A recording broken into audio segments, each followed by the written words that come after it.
हर हर महादेव। फागुन का पवित्र महीना चल रहा है। फागुन के महीने में महाशिवरात्रि का व्रत किया जाता है। आज के इस वीडियो में हम देखेंगे कि महाशिवरात्रि के व्रत पर क्या चीज़ ध्यान रखनी चाहिए और किन सावधानी से हम महाशिवरात्रि का व्रत कर सकते हैं। और साथ ही इस वीडियो में आज हम महाशिवरात्रि की कथा सुनेंगे। कथा श्रवण मात्र से हमको पूजा का पूर्ण फल प्राप्त होगा। और व्रत करते समय किन चीज़ों का हमको ध्यान रखना चाहिए, ये चीज़ भी हम इसमें देखेंगे। फागुन कृष्ण चतुर्दशी को महाशिवरात्रि का त्यौहार होता है। त्रयोदशी के दिन एक बार भोजन करके चतुर्दशी को दिन भर अन्न ग्रहण नहीं किया जाता है। रात्रि में विधि पूर्वक शिव पूजन करना चाहिए और शिव जी के प्रिय पुष्पों में मदार, कनेर, बेलपत्र सबसे प्रमुख है। शिव जी पर पका आम चढ़ाने से विशेष फल प्राप्त होता है। शिवलिंग पर चढ़ाए गए पुष्प, फल, जल को ग्रहण नहीं करना चाहिए। और हाँ, यदि शिवलिंग के पास शालिग्राम है तो शिवलिंग पर चढ़े हुए जल को और फल को, पुष्प को हम ग्रहण कर सकते हैं। अब हम सुनते हैं महाशिवरात्रि की कथा, जो बहुत ही प्रसिद्ध है। एक शिकारी था। वह शिकार करके अपने परिवार का पालन करता था। एक बार जंगल में तालाब के किनारे बेल वृक्ष पर शिकार के लिए वो मचान बनाकर बैठा था। उस पेड़ के नीचे एक शिवलिंग था। पेड़ के पत्ते मचान बनाते समय शिवलिंग पर गिर गए। इस प्रकार शिकारी दिन भर भूखा रहकर और व्रत भी हो गया और शिवलिंग पर उसके हाथों से बेलपत्र भी चढ़ गए। उसी समय मचान पर बैठा था, एक उसके सामने से गर्भिणी हिरणी पानी पीने के लिए तालाब से निकली। शिकारी ने उसे देखते ही धनुष बाण तान दिए।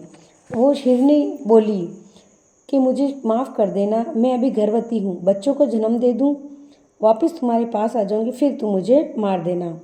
शिकारी को उस हिरणी पर दया आ गई। शिकारी ने उसे छोड़ दिया और कुछ देर बाद दूसरी हिरणी उधर से निकली।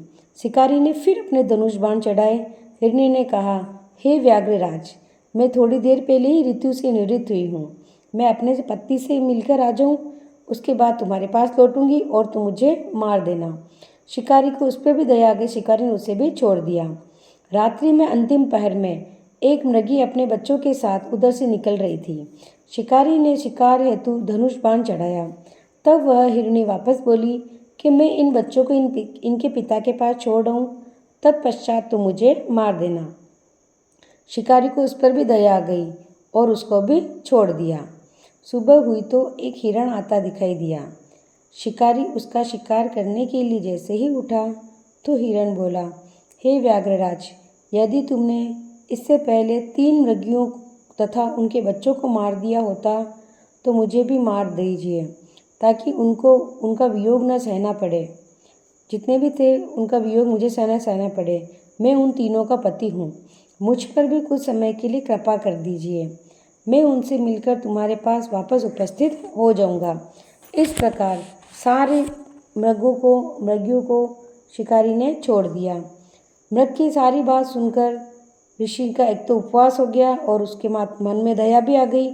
पूरी रात्रि जागरण भी हो गया और शिवलिंग पे बेलपत्र भी चढ़ गए और उसका पूरा जागरण हो गया। उसने मृग को छोड़ दिया। इसकी वजह से उसका हृदय भी क्या हो गया, पवित्र हो गया।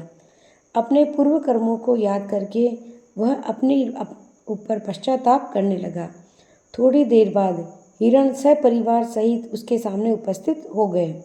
जंगली पशुओं की सत्प्रियता, सात्विकता, सामूहिक प्रेम भावना को देखते हुए उसे अपने ऊपर बहुत बड़ी गलानी हुई। शिकारी की आंखों से आंसू बहने लगे और उसने उन सबको मुक्त कर दिया। और ये देखकर आकाश से देवताओं ने उस शिकारी के ऊपर पुष्प वर्षा की। शिकारी पूरे परिवार सहित मोक्ष को प्राप्त हुआ। आंसू शिवलिंग पर गिर रहे थे। सिर्फ इतने से ही शिवजी उससे प्रसन्न हो गए। शिवरात्रि को जो भी मनुष्य शिवजी पर बिलपत्र चढ़ाता है, पूजा करता है, व्रत करता है, उस पर भगवान भोलेनाथ की प्रसन्न होते हैं और उनकी कृपा सदैव बनी रहती है और उन व्यक्तियों को मोक्ष की प्राप्ति होती है।